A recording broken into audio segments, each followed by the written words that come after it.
अस्सलाम वालेकुम नाज़रीन, ड्रामा सीरियल आपकी इज्जत की नेक्स्ट एपिसोड बहुत इंटरेस्टिंग होने वाली है क्योंकि नेक्स्ट एपिसोड में नाज सोशल मीडिया और डिजिटल मीडिया पर ताबिश के खिलाफ न्यूज चलवाने वाली है। इसी के साथ ताबिश भी बीना के घर से चले जाने का एतबार ना करते हुए भी उसे ढूंढने की कोशिश में कामयाब हो ही जाएगा, जहां बहराम सब्जी फरोश बीना के साथ उसकी मदद करने में पुलिस के हाथों गिरफ्तार होने वाला है। तो क्या बीना के मिल जाने के बाद बीना ताबिश को माफ कर पाएगी और उसके साथ घर लौट आएगी, या फिर ताबिश की बेवफाई का बदला बीना ताबिश की इज्जत नीलाम करके लेना चाहेगी? तो इस बारे में तफसील से बात करेंगे हम आज की इस वीडियो में। लेकिन इससे पहले अगर आपने हमारा चैनल अभी तक सब्सक्राइब नहीं किया है तो बहुत शुक्रिया के साथ पहले चैनल को सब्सक्राइब कर लीजिए। तो अब जैसा कि बहराम खान की सच्चाई सामने आ चुकी है और ताबिश के सामने की हकीकत भी आ गई है कि बीना किसी के साथ भाग चुकी है और वो भी कोई स्वात का रहने वाला बहराम खान है जिसे ताबिश जानता तक नहीं है। पुलिस वाले भी सारे रिकॉर्ड्स निकलवा चुके हैं। पुलिस वालों के अंदाजे के मुताबिक वो किसी ट्रेन में जा सकते हैं क्योंकि वहीं से किसी चाय वाले का फोन आया था ताबिश के पास, जहां बीना ने उससे तलाक का मुतालबा किया था। स्वात का आदमी उसे लेकर इस्लामाबाद ही जा रहा होगा ताकि उससे आगे अपने इलाके में लेकर जा सके। पुलिस वाले की बात सुनकर तो ताबिश परेशान हो गया और शुरू में तो वो यही कहता रहा था कि मेरी बीना ऐसा कर ही नहीं सकती है, वो ऐसी है ही नहीं, किसी और के चक्कर में तो वो पड़ ही नहीं सकती। पुलिस वाले को गलत फहमी हो रही है। लेकिन फिर आहिस्ता आहिस्ता सच्चाई जैसे ही ताबिश के सामने आती गई, पहले तो बीना के मोबाइल से बहराम की कॉल्स का सामने आ जाना और फिर बीना की सहेली के घर आकर अम्मा जी को वो सब कुछ बताना कि बीना ताबिश को छोड़ना चाहती थी, वो तो किसी और के ऑप्शन की ही बात कर रही थी। और यहाँ पर ताबिश को इस बात का यकीन हो गया कि बीना सच में किसी के साथ भागी है। लेकिन आखिर ये बहराम है कौन और कहां से आया, इस बात का पता उसे अपने ड्राइवर से चलता है, जिस पर वो अपने ड्राइवर से बात करता है कि क्या तुम बहराम नाम के किसी शख्स को जानते हो। यहाँ पर ड्राइवर फौरन ताबिश को बता देता है कि जी हाँ सर, वो सब्जी वाला ही तो था जिससे बेगम साहिबा हमेशा सब्जी लिया करती थी। ताबिश को ये बात सुनकर शदीद हैरत का झटका लगता है, इसलिए वो ड्राइवर से पूछता है कि कैसा आदमी था वो, और ड्राइवर यहाँ पर बताता है कि बड़ा ही 2 नंबर आदमी था साहब जी, मैंने बाजी को बहुत मर्तबा मना किया था कि इससे सब्जी मत लिया करें, ये तो बहुत ही ज्यादा महंगी सब्जी देता है, लेकिन बाजी को तो हर बार सिर्फ उसी की बात पर एतबार आता था। ये बात सुनकर ताबिश फौरन से गाड़ी रुकवाता है और गाड़ी से उतर जाता है। लंबे लंबे सांस लेता है। उसे कुछ समझ नहीं आ रही कि बीना उसके साथ ऐसा कैसे कर सकती है, वो तो किसी को मुंह दिखाने के लायक ही नहीं रहा।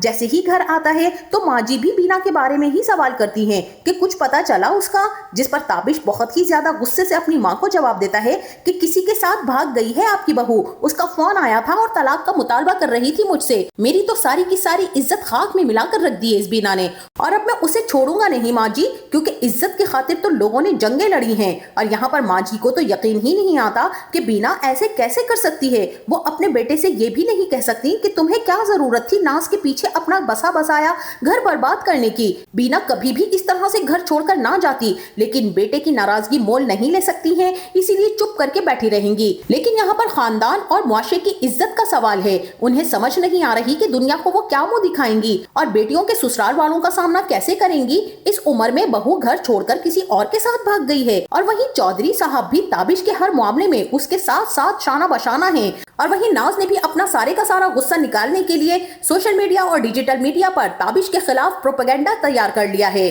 जहां हर चैनल पर ताबिश के बीवी के भाग जाने की खबर चल रही है। न्यूज एंकर्स भी ताबिश से मिलना चाहते हैं और इसी सिलसिले में ताबिश झुंझलाकर चौधरी साहब से यही कहेगा कि एक तो ये चैनल वाले पीछे पड़ गए हैं, सवाल पर सवाल किए चले जा रहे हैं बीना के बारे में। अब मैं इन लोगों को क्या बताऊं कि मेरा तो सारा का सारा पैसा लग जाएगा, मगर मुझे अपनी इज्जत बचानी है चौधरी साहब। और यहाँ पर चौधरी साहब भी सर हिलाते हैं कि इज्जत तो बचाना बहुत जरूरी है, वरना इलेक्शन जीतना तो दूर की बात, लोग तो तुम्हारा मजाक ही उड़ाएंगे कि अपनी घरवाली संभाली नहीं गई तो वजारत क्या खाक संभालोगे। और इसी के साथ वहीं दूसरी तरफ बीना भी बहराम के पास पहुंच चुकी है और बहराम को समझ नहीं आ रहा कि वो बीना को लेकर कहां जाए। बहरहाल वो यहाँ पर अपने एक दोस्त को बुलाता है और उससे मशवरा करता है, जहां इसका दोस्त इसे मशवरा देता है कि पुलिस इस औरत की तलाश में है, मेरा तो यही मशवरा है कि तू इसे बुर्का पहना ताकि इसे कोई पहचान ही ना सके और अपने इलाके में ले जा, वहां तक तो नहीं पहुंच सकती ना पुलिस। और बहराम खान ऐसा ही करने वाला है। जबकि बीना भी बहराम को ये बात बता देगी कि मैं तो अपने शौहर से बदला लेने की खातिर ये सब कुछ करना चाहती हूँ, ताकि उन्हें भी पता चले कि मैं तुम्हारे साथ यानी एक सब्जी फरोश के साथ भाग गई हूँ, जबकि मैं तुम्हारे साथ सच में भागने का कतई तौर पर कोई इरादा नहीं रखती हूँ। बस तुम पर एतबार करके यहाँ पर आई हूँ ताकि तुम मेरा साथ दे सको। मैं ताबिश की इज्जत को बलिया मेट कर देना चाहती हूँ। उसे भी तो पता चले कि जब औरत बेवफाई करने पर आती है तो मर्द को तबाह बर्बाद कर देती है।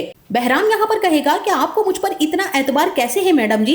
बीना यही कहेगी कि मैं तुम्हें एक अरसे से जानती हूँ और उम्मीद करती हूँ कि तुम मेरी मजबूरी का कोई भी फायदा नहीं उठाओगे। बीना की बातें सुनकर बहराम परेशान हो जाएगा और बीना से यही कहेगा कि आपके शौहर तो बहुत बड़ी आसामी है। बीना जी, ये ना हो कि हम पकड़े जाएं और कहीं वो मुझे जिंदगी भर हवालात में ही ना डाल दें। मैं तो अपनी माँ का एक इकलौता सहारा हूँ और दुकान भी लड़के के सहारे नहीं छोड़ सकता हूँ। मैं तो इस चक्कर में बर्बाद होकर रह जाऊंगा। बीना यहाँ पर कहेगी कि तुम फिक्र मत करो बहराम, बस तुम मुझे अपनी माँ की तरफ छोड़कर आ जाना। वैसे भी मुझे उनसे मिलने का बहुत ही शौक है। मैं कुछ दिन तुम्हारी माँ के साथ रहूंगी और अपनी मेड के साथ राब्ते में भी रहूंगी। घर में जो कुछ चल रहा होगा इस सब का मुझे पता चलता रहेगा। अगर घर में ताबिश की जिंदगी में मेरी जरूरत हुई तो मैं दूसरे ही दिन वापस लौट आऊंगी। तुम्हें सिर्फ मेरा थोड़ा सा साथ देना होगा। इस वक्त सिर्फ और सिर्फ मैं तुम पर ही भरोसा करके यहाँ पर आई हूँ, क्योंकि मेरी माँ ने और मेरी सहेली ने मेरी मदद करने से साफ इनकार कर दिया है और अब तुम मुझे इनकार नहीं करोगे। बहराम कहेगा कि मैडम जी, आपने हमेशा मेरी मदद की है, बस आप ऐसा कीजिए कि ये बुर्का पहन लीजिए और मुंह को ढांप कर बाहर निकल आइए। बीना जैसे ही बुर्का पहनेगी तो उससे यही कहेगी कि अगर कोई पुलिस तुमसे पूछे कि हमारा क्या रिश्ता है तो तुम उसे यही बताना कि मैं तुम्हारी बीवी हूँ। ये बात सुनकर बहराम का दिल जोर जोर से धड़कने लगेगा, क्योंकि बहराम भी कहीं ना कहीं बीना से दिली वाबस्तगी जरूर रखता है। दोनों ट्रेन में सवार हो जाएंगे और बीना के हाथ में एक पोटली होगी जिसमें 1.5 करोड़ के हार के अलावा बहुत सारे जेवरात भी होंगे और कुछ बच्चों की और ताबिश की तस्वीरें भी होंगी। बीना बहराम को वो दिखाएगी तो बहराम देखकर यही कहेगा कि मैडम जी, इतना महंगा जेवर आप यूं इस तरह से पोटली में रखकर किस तरह से लेकर जाएंगी? कहीं कोई चोर उचक्का यहाँ पर आ ना जाए और चोरी ना कर ले। बीना कहेगी कि तुम परेशान ना हो, मैं इसे संभाल कर छुपा कर अपने पास ही रखूंगी। और अब जैसे ही डीसी आएगा और वो टिकट कलेक्ट करेगा तो बीना और बहराम से यही पूछेगा कि आप दोनों का आपस में क्या रिश्ता है। तो बहराम कहेगा कि ये मेरी बीवी है। यहाँ पर डीसी दोनों को मशकूक नजरों से देखता हुआ वहाँ से गुजर जाएगा और बीना यहाँ पर कहेगी कि मेरा तो इस बुर्के में बहुत ही ज्यादा दम घुट रहा है, ना जाने तुम्हारे इलाके की लड़कियां और औरतें इसको कैसे पहनती हैं। बहराम बीना को प्यार भरी नजरों से देखकर चला जाएगा और दिल ही दिल में कहेगा कि हाय, आप नहीं जानती बीना जी कि भले ही छूट मूट का सही, मगर आपको अपनी बीवी बताकर मेरे दिल को कितना सुकून मिला है ये मेरा दिल ही जानता है। बीना सीट के ऊपर पोटली रखकर बहराम के साथ ट्रेन के दरवाजे में आकर खड़ी हो जाएगी और वहीं एक आदमी बीना की सीट पर जाकर उसकी पोटली उठाकर उसे खोलकर उसमें से बीना के जेवरात चुराने की कोशिश करेगा, मगर डीसी उस आदमी को चोरी करते हुए देख लेगा और ट्रेन में भगदड़ सी मच जाएगी। यहाँ पर डीसी आकर बीना के सामने खड़ा हो जाएगा और उससे जेवर और बीना और ताबिश की शादी की तस्वीर देखकर पूछेगा कि ये सब क्या है। बीना जोर से चीख मारकर गिर जाएगी और बहराम बीना को जगाता रह जाएगा कि मैडम जी होश में आइए। यहाँ पर डीसी को तो पहले ही शक था और जैसे ही बहराम के मुंह से ऐसे अलकाब सुनेगा तो बहराम को फौरन से पकड़कर पूछेगा कि सच सच बताओ, मियाँ बीवी तो तुम कहीं से नहीं लग रहे, तुम तो दोनों चोरी करके निकले हो ना? इतने महंगे जेवरात तुम दोनों के पास आए कैसे? बहराम बीना को होश में लाने की कोशिश करेगा, मगर डीसी बहराम को उधर ही मारना पीटना शुरू कर देगा। बीना और बहराम को स्टेशन के करीब वाले थाने में बंद करवा दिया जाएगा, जहां थाने में बीना ये बताएगी कि बहराम और वो मियाँ बीवी बिल्कुल भी नहीं है, वो जेवरात भी बीना के ही हैं, मगर पुलिस वाले बीना पर एतबार नहीं करेंगे। बहालत मजबूरी यहाँ पर बीना को अपने शहर का और ताबिश का नाम बताना पड़ेगा। पुलिस वाले हंसेंगे कि ये एक सियासी लीडर की बीवी और वो भी चोर उचक्के के साथ घर से भारी मालियत का जेवर चुरा कर निकली है। हम तुम्हारी बात को नहीं मानते बीवी। यहाँ पर बीना अपना फोन ऑन करके एसएचओ को कहेगी कि ये ताबिश का नंबर है, आप इनसे बात कर लीजिए। जहाँ ताबिश बीना के घर से चोरी करने और बहुत सारा सामान घर से लूट जाने की कंप्लेन दर्ज करवाने पुलिस स्टेशन गया हुआ था, एसएचओ वहाँ पर ताबिश को बुलाएगा और ताबिश से यही कहेगा कि आप मिस्टर ताबिश बात कर रहे हैं, आपकी बीवी जिसका नाम बीना है एक पठान लड़के के साथ ट्रेन में पकड़ी गई हैं। भारी मालियत के जेवरात और कैश भी बरामद हुआ है। दोनों मशकूक हालत में पुलिस स्टेशन में लाए गए हैं। आप आकर यहाँ पर हाजिरी लगवाएं कि वाकई आपकी बीवी है या फिर ये दोनों लड़का लड़की किसी गैंग के खुफिया एजेंट हैं और चोरी करके भाग रहे हैं। ताबिश यहाँ पर कहेगा कि बीना मेरी ही बीवी है इंस्पेक्टर साहब,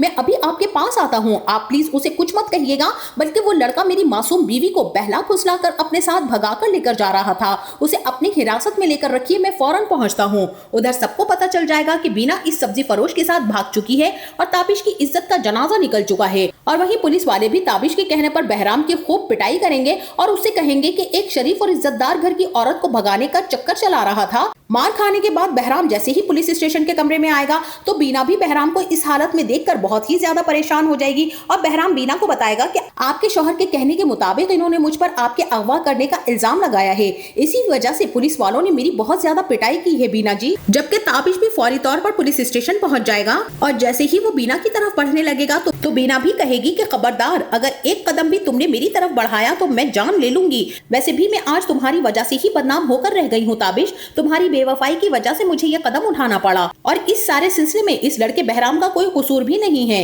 इसको जाने दो, मैंने ही तो इसे मजबूर किया था, मगर तुमने इस पर मेरे अगवा का इल्जाम लगा दिया, बल्कि तुम्हें तो अभी अभी इस लड़के को रिहा करवाना होगा ताबिश, वरना तो मैं अपनी जान ले लूंगी। ताबिश बीना को संभालते हुए और उसे समझाते हुए कहेगा कि बीना तुम रिलैक्स हो जाओ, तुम जैसा कहोगी वैसा ही होगा। और ताबिश भी बीना को घर ले जाने की जिद करेगा, लेकिन बीना का यही कहना होगा कि मैं उस घर में कभी भी नहीं जाऊंगी जिस घर में मेरी कोई हैसियत ही नहीं हो, ना ही बच्चों को और ना ही माँ जी को, और ना ही तुम्हें मेरी कोई जरूरत रही है। तुमने क्या मेरी इज्जत रखी है उस घर में, मेरे बच्चे तक मुझसे प्यार नहीं करते। 14 सालों से तुम्हारी माँ की खिदमत का मुझे ये सिला मिला है कि वो भी अपने धोखेबाज बेटे की हो गई है। तुम्हारी तरह उन्हें मेरा सब्र बर्दाश्त कुछ भी याद नहीं रहा।